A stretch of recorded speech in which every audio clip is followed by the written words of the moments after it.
Vores tema er social ulighed og velfærd i USA og Danmark. Vores problemformulering lyder: hvilken rolle spiller kirken i Danmark i forhold til i USA?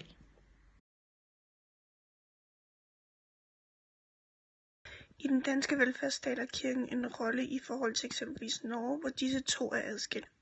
I Danmark er kirkeskatten et eksempel på, hvordan kirken er integreret i den danske velfærdsstat, såsom obligatorisk skat, medmindre man ikke er medlem af den danske folkekirke. I artiklen "Kirken er en vigtig del af velfærdssamfundet" fokuseres der på to synspunkter. Raimund Fossvold fra Norge går ind for adskillelse af kirke og stat, da løsrivelsen i Norge ifølge Fossvold skyldes den øgede velstand i Norge over en længere periode og ikke diverse historiske øjeblikke, såsom 2. verdenskrig. Mikkel Wold fra Danmark mener derimod, at kirke og stat burde hænge sammen. Wold mener, at mennesket og individerne har brug for kristendommen, og derfor burde staten og kirken ikke løsrives. Han mener, at i nyere tider, hvor økonomisk vækst og kapitalisme bliver mere dominerende, er det vigtigt at have et alternativt syn, som netop kirken bringer samfundet. I Norge vælges kirkeministeren af staten, hvilket Fossvold finder besynderligt i det, at staten og kirken er adskilt, hvilket han mener er en halv løsning, da staten stadig bestemmer over kirkens ansatte og medarbejdere. Mikkel Wold mener derimod, at en central ledelse ikke burde ske i Danmark, såsom at præster og biskopper, at de ikke burde udtale sig på Guds vegne.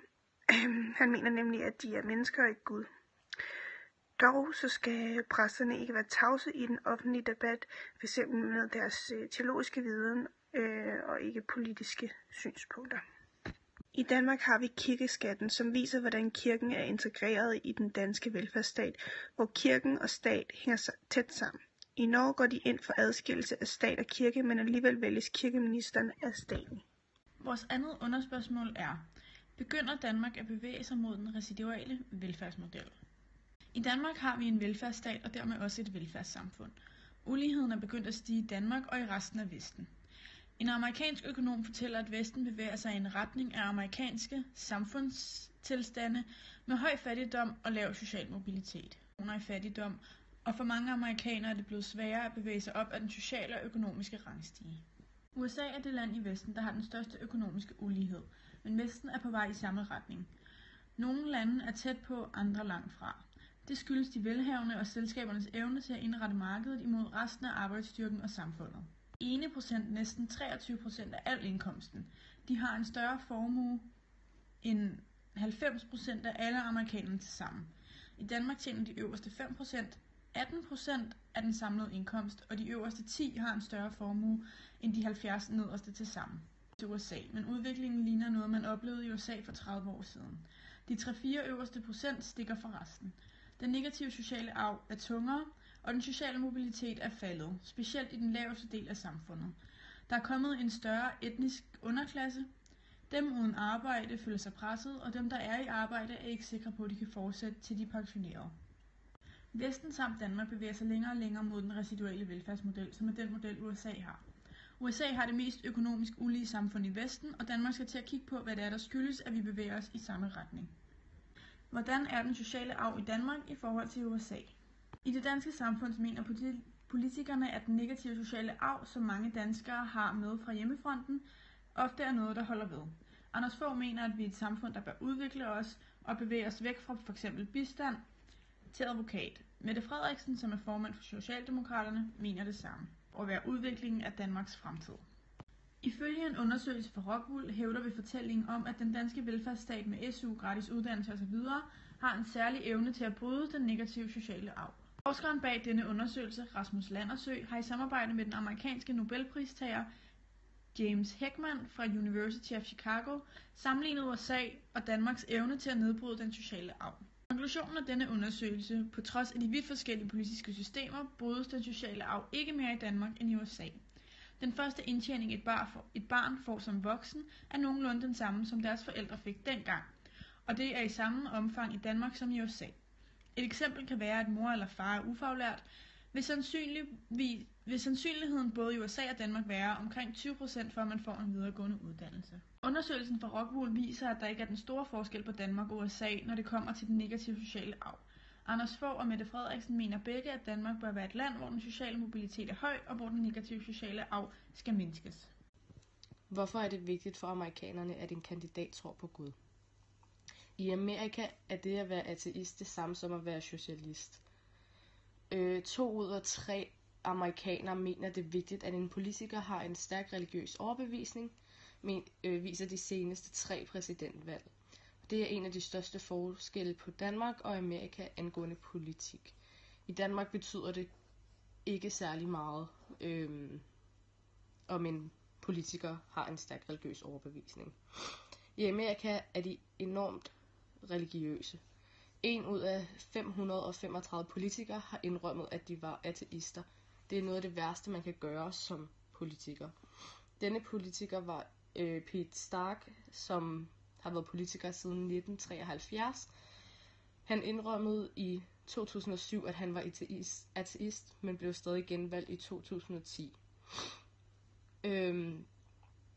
PEW-undersøgelse viser, at amerikanerne hellere vil stemme på en politiker, der har haft en affære, eller en, der aldrig har været valgt som politisk embede før, frem for en, der er ateist.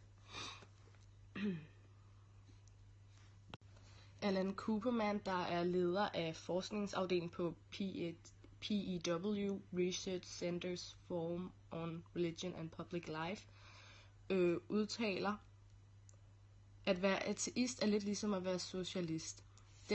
Det har vi også kun en af i kongressen, som kalder sig. Han henviser dermed til senator Bernie Sanders, som siden 2006 har kaldt sig demokratisk socialist.